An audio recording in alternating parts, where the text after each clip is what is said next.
তুমি আল্লাহ মাফ করিয়া দেও।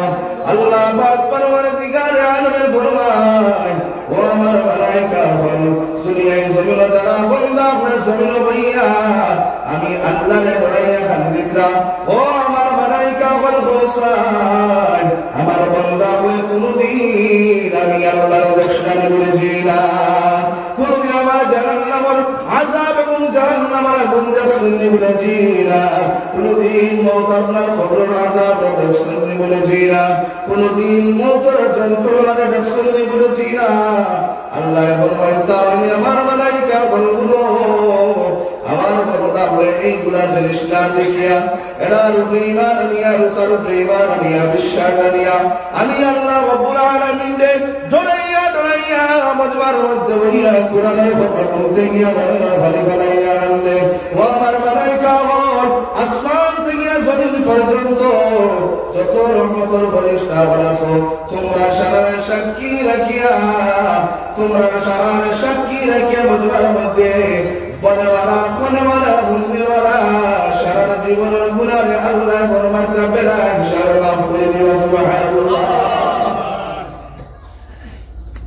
তাহলে মজবার করতে বলে মাফি পাওয়া যায় না,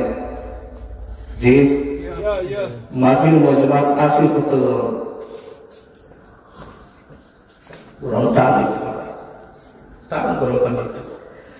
মাফির মজবাত আজকে আবার নাই। এখন উদাহরণ দিতাম আপনারা বুঝবার লাগে,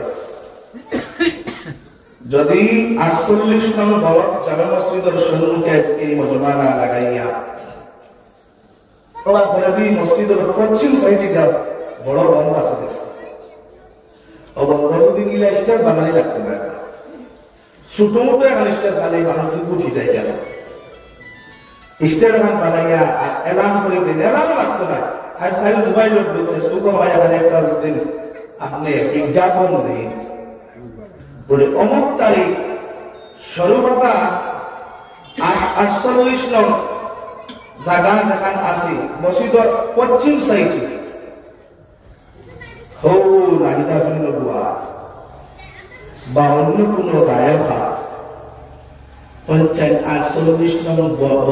মহল্লাবাসীর নজওয়ান তো বাদর কথা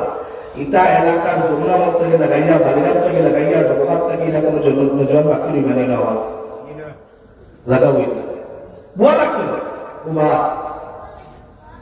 লাগিয়ে বসায় খাইয়া গাইরো ফিরলে পাইবার সে কিন্তু যেহেতু আজকে মজমা গুলো লাগানো হয়েছে অ্যানাউন্স করা হয়েছে আমরা বলছি সারা বলছি কিতা লাগানো হয়েছে কোরআনের হাদিসের কথা হইবা আলী উলামা হলাইবা আল্লাহ পাকের কোরআন থেকে কথা হইবা যে কোরআন আমার মূল সম্পদ ওখান থেকে বাঁচিবা ওনার বাদে এখনো পর্যন্ত মানুষ বড় হইস দুঃখ লাগে। আমরা সারা জানি আমরা হিন্দু ভাই পূজা করেন দেখো গুড কিতাব সারা বানাইতে যাচ্ছ না আসলিয়ত কত কাল সারা জানো না তারা বোঝা লাগলে মানুষ যে গুড কোন তার আই বেকার জায়গা হইল না আর যেন আমার সবকিছু বলা যায় কোনো জায়গা খালি সব কারণ এটা দুঃখ খানা হয়ে যায় দুঃখ হইবার জায়গা আছে ও হয়েছে বেমার ফায়দা হয় না যাবো কইলাম ও বেমার কিটা আমাইছে আমরা ঘরে ঘরে বড় বড় কুলিয়ানটা আমাইয়া সব ধ্বংস করে বানাই রে বেমার বলি না এই বেমারের ধ্বংসর কোন আমরা ধ্বংস রাস্তা করে আল্লাহ ধ্বংস হইতে আসি বেমার তো পাই না বাবা শুনো কোরআন হাদিসের কথায় আমরা অ্যাকসেপ্ট করে না এই দিলে কেন অ্যাকসেপ্ট করে না তার কারণ হইল আমরা যে দিল আর কল এখান গুনাহ করতে করতে খালা গেছে কিতাবের মধ্যে আইছে বন্দাদের সময় দুনিয়ায় জমিনে একটা গুনাহ করব এক গুনাহ করার লগালগ ও সিনা ফান দিল কলবর মাঝে গিয়ে একটা খালা থাকবো মনে মনে করতে বানায় হতে হুজুর বাদ শুনো যে সময় দুইটা গুনাহ করব তাই দুইটা দাগ পাইব, যে সময় 100টা গুনাহ করব বন্দার দিনের মধ্যে কলবের মধ্যে গিয়া 100টা কালা দাগ বড় বড় বাবা। এমন অবস্থায় বললেন সারা জীবন গুনাহ করতে করতে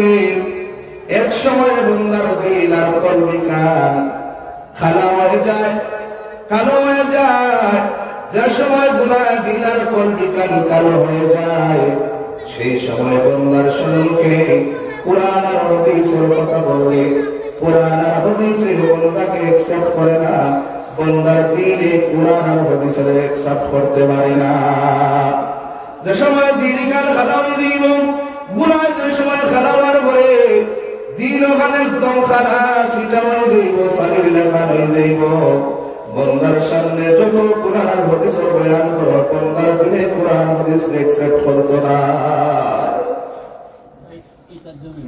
এখন বন্ধু এখন আমার ভাই এখন বুজুর্গ হল, আমরা দিন আর কলবিকান গুনাহটাকে কি মতো সাফ করা লাগে, কি মতো কান্ডে পাপ সাফ করা লাগে। বন্দারে আল্লাহর নবী ফরমান দিন কান গুনাহটাকে সাফ করবার একটা আছে, একটা মেডিসিন আছে, একটা ঔষধ আছে। কোন ঔষধ কোন মেডিসিন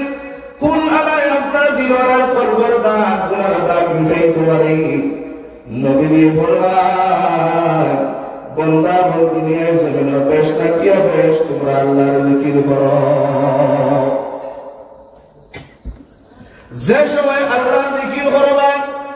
একবার কইবা লা ইলাহা ইল্লাল্লাহ, একবার লা ইলাহা ইল্লাল্লাহ বলে আল্লাহ পাকে বন্দার দিলার কলব থেকে একটা গুনার দাগ মিটাইয়া দেন। সুবহানাল্লাহ।